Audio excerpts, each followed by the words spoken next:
अगले कुछ दिन क्रिप्टो इंडस्ट्री के लिए बड़े इंपॉर्टेंट, बड़े क्रूशियल होने वाले हैं। सिर्फ इंडियन क्रिप्टो इंडस्ट्री के लिए नहीं, बल्कि ग्लोबल क्रिप्टो इंडस्ट्री के लिए, हर किसी के लिए। और इसीलिए आज मैं आपके लिए इसी से जुड़े कुछ इंपॉर्टेंट अपडेट्स लेकर आया हूं, जिनके बारे में हर क्रिप्टो इन्वेस्टर्स को पता होना चाहिए, समझना चाहिए।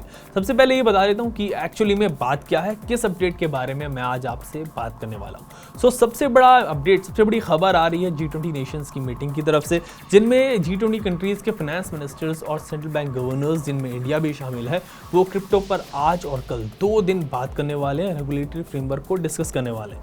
ये इवेंट बड़ा इंपॉर्टेंट है पूरी क्रिप्टो इंडस्ट्री के लिए, आई वुड से, बिकॉज इसमें इंडिया, अमेरिका, यूके, चाइना और यूरोपियन यूनियन कंट्रीज भी आते हैं एंड इन कंट्रीज को क्रिप्टो पर बड़े डिसीजंस लेने हैं। इस पर बात करूंगा आपसे, साथ ही क्रिप्टो एजुकेटर काशिफ रजा से जानेंगे कि इस मीटिंग का इंपैक्ट जो है वो इंडियन इंडस्ट्री पर कैसे होगा।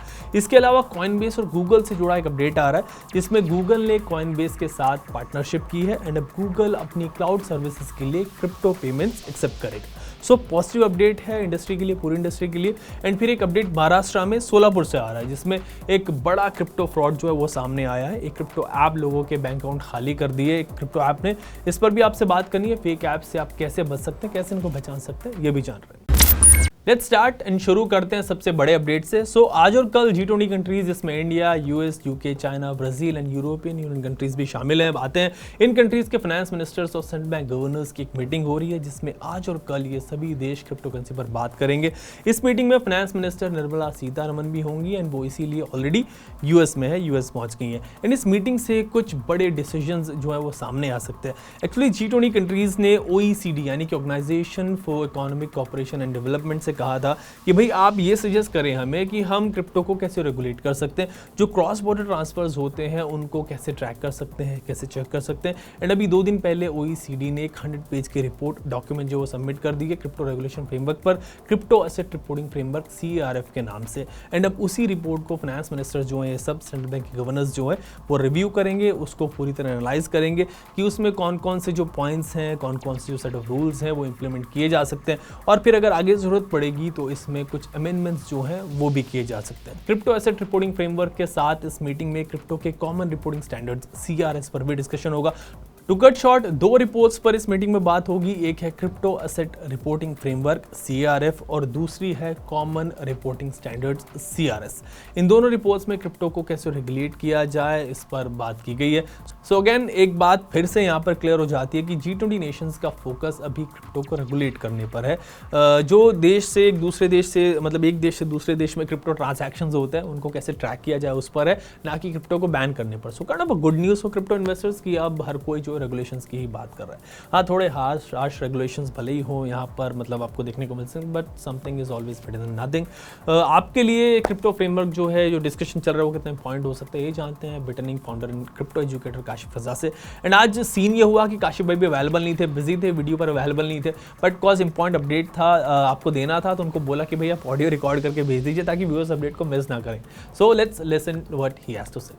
देखिए, OECD और G20 नेशंस का एक ही ऑब्जेक्टिव है कि साथ में मिलके जो है वो कोऑर्डिनेट करना, इस तरीके से कोऑर्डिनेशन रखना है कि जो क्रिप्टो की ट्रांजैक्शन हो रही है उसके थ्रू जो अगर कोई लोग या कोई एंटिटी या कोई इंडिविजुअल अगर कोई टैक्स इवेजन हो रहा है तो उसको कंट्रोल किया जाए। देखिए, जितनी भी इंटरनेशनल ट्रांजैक्शन हो रही हैं इस वक्त, जो ट्रेडिशनल फाइनेंस है, जिस तरीके से जो मनी फ्लो होता है डिफरेंट देशों के बीच में, उसको ट्रेस करने का, उसको ट्रैक करने का मैकेनिज्म ऑलरेडी इन प्लेस है, ठीक है।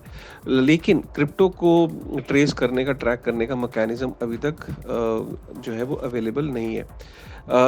जितना भी मैकेनिज्म जो क्रिप्टो को ट्रैक करने का अवेलेबल है वो प्राइवेट एंटिटीज़ हैं, जैसे चेन एनालिसिस है और कुछ ऐसी ऑर्गेनाइजेशंस हैं जो कि प्राइवेटली हेल्ड है। लेकिन G20 नेशंस और OECD जो ग्रुप है ये चाहता है कि जो देश हैं वो आपस में जो इन्फॉर्मेशन है उसको साझा करें, और इन्फॉर्मेशन को इस तरीके से साझा करें कि जो G20 नेशंस है फॉर एग्जांपल, वो ये जितने भी नेशंस मेंबर हैं G20 के, वो आपस में क्रिप्टो के फ्लो को, उसके ट्रांजैक्शन डेटा को मॉनिटर करें और इन्फॉर्मेशन को साझा करें, ताकि कोई भी जो एक इंडिविजुअल या एंटिटी क्रिप्टो टैक्स को बचा ना पाए। देखिए, हमने पास्ट में ऐसे कई एग्जाम्पल देखे कि एंटिटी होती है किसी और देश में और आदमी रह रहा होता है किसी और देश में। तो इस तरह के एग्जाम्पल भी देखे गए जिन जैसे कि जिनको देख के ये ज़रूरी पा रहे हैं ये देश, ये G20 और OECD के ऐसे जितने भी एग्जाम्पल है, अगर कहीं पे कोई टैक्स इवेजन हो रहा है इस तरीके का कि आदमी किसी और देश में और एंटिटी किसी और देश में, तो ऐसे भी एग्जाम्पल सामने आए। बहुत जल्दी आप ये देखेंगे कि ऐसे कोऑर्डिनेटेड अटेम्प्ट्स तेज़ी से बढ़ेंगे और काफ़ी सारे नेशंस मिलके जो है इस तरह की जो गतिविधियां हैं जिससे टैक्स इवेजन हो रहा होगा उस पे लगाम लगाएंगे। अकॉर्डिंग टू रिपोर्ट्स, इस मीटिंग से जो भी डिसीजंस निकल कर सामने आएंगे, जो भी रेगुलेटरी फ्रेमवर्क निकल के सामने आएंगे, उसका इम्पैक्ट जो है वो सभी कंट्रीज पर पड़ेगा, स्पेशली G20 नेशंस पर, एक्सेप्ट यूएस, बिकॉज अमेरिका अपने खुद के क्रिप्टो रेगुलेशन और क्रिप्टो टैक्स एक्ट जो है वो लेकर आएगा। हाँ, इंडिया में जो भी होगा वो काफ़ी हद तक इस पर डिपेंड कर सकता है। वैसे लास्ट वीडियो में हमने बात की थी कि इसी महीने कुछ बड़े इंपॉर्टेंट डिसीजंस क्रिप्टो को लेकर ग्लोबली आ सकते हैं एंड शायद ये पहला होगा।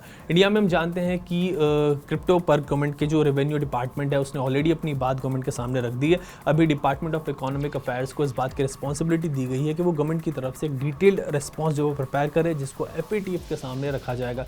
एक्चुअली गवर्नमेंट FATF को मार्च अप्रैल तक ये क्लियर करेगी कि उसका स्टैंड, मतलब इंडिया का स्टैंड क्रिप्टो को लेकर क्या होगा। वैसे G20 नेशन की मीटिंग 15-16 नवंबर को होगी, जिसमें सभी कंट्रीज़ के PMs, हेड ऑफ स्टेट्स मिलेंगे, बट उससे पहले ये मीटिंग बड़ी इंपॉर्टेंट है।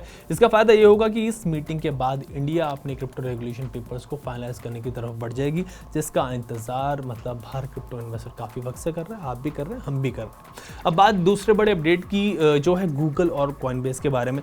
सो गूगल ने क्रिप्टो एक्सचेंज कॉइनबेस के साथ एक पार्टनरशिप की है, अनाउंस की है पार्टनरशिप, एंड अब गूगल अपनी क्लाउड सर्विसेज के लिए क्रिप्टो करेंसी में पेमेंट एक्सेप्ट करेगी।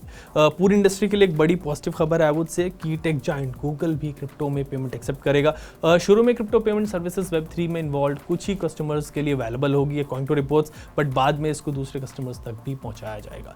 कल ये खबर आई थी एंड इस न्यूज़ के इम्पैक्ट की वजह से मतलब सीधा शेयर कॉइनबेस का शेयर 6% ऊपर चला गया। इस पर ही मैंने काशिफ से बात की, सुनते हैं कि उनका क्या कहना है। देखिए, बहुत ही बड़ी खबर है ये। इससे आप इसका अंदाज़ा आप इस चीज़ से लगाइए कि गूगल एक दुनिया की बहुत बड़ी कंपनियों में से एक कंपनी है। अगर आप उसका टोटल मार्केट कैप देखें तो 2 ट्रिलियन से ऊपर का उसका मार्केट कैप है, दुनिया का सबसे बड़ा सर्च इंजन है।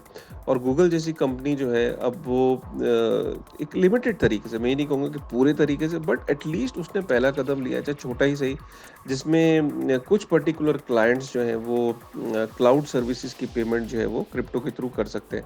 अब क्रिप्टो की पेमेंट आप डायरेक्टली गूगल को नहीं कर रहे हो, इसमें एक इंटरमीडियरी है जो कि कॉइनबेस है।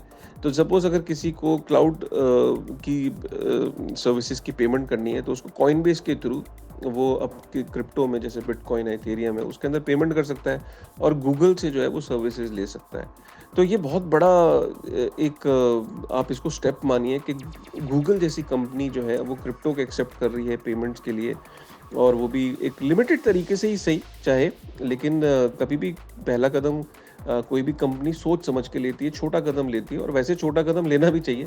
तो गूगल भी वही कर रही है, पहले एक लिमिटेड एनवायरनमेंट में वो ये करके देख रही है। अगर उसको ये चीज़ समझ में आई तो आगे भी वो बड़ा कदम उठा सकती है, और ये बहुत बड़ी न्यूज़ है। इनफैक्ट ये सिग्नल करती है कि हम मास एडॉप्शन की तरफ तेज़ी से बढ़ रहे हैं। थैंक्स काशिफ भाई फॉर दिस। अब बात महाराष्ट्र के सोलापुर में हुए एक बड़े क्रिप्टो फ्रॉड की। सो एक क्रिप्टो ऐप ने 30 लोगों के 45 लाख रुपए साफ कर दिए, लोगों के बैंक अकाउंट खाली कर दिए। एक ऐप थी CCH क्लाउड माइनर ऐप, लोगों ने इसे डाउनलोड किया, इसमें पैसे डाले कि भाई उन पैसों पर रिटर्न मिलेगा, डबल हो जाएंगे। कुछ दिन ऐसा हुआ भी, बट फिर ये ऐप अचानक से बंद हो गई, जैसे हमेशा होता है, लोगों के पैसे लेकर भाग गए। एक बंदे ने तो 4.25 लाख रुपए इसमें डाले थे, बट अब सब कुछ खत्म हो गया। सो भाई इस अपडेट को इंक्लूड करने का मतलब ये था कि आपको ये बताया जा सके कि आप किसी भी ऐसे ऐप के चक्कर में मत फंसना। कोई भी ऐसा क्रिप्टो ऐप जो ऑथेंटिक ना हो मत डाउनलोड करना है, ऐसे मतलब आपका एल्स नुकसान हो जाना है। सो जो टॉप क्रिप्टो एक्सचेंजेस है आप उन्हीं पर जाएं। Mining app, cloud mining app और जो अननोन प्रोजेक्ट की ऐप है उनसे आप दूर ही रहें, ये आपका नुकसान करेंगे और कुछ नहीं करेंगे। सो ये तो कुछ बड़े अपडेट्स जो मुझे आपको आज देने थे। आज के लिए बस इतना ही। ऐसे ही और दूसरी क्रिप्टो रिलेटेड स्टोरीज के लिए आप बने रहे मेरे साथ और देखते रहिए।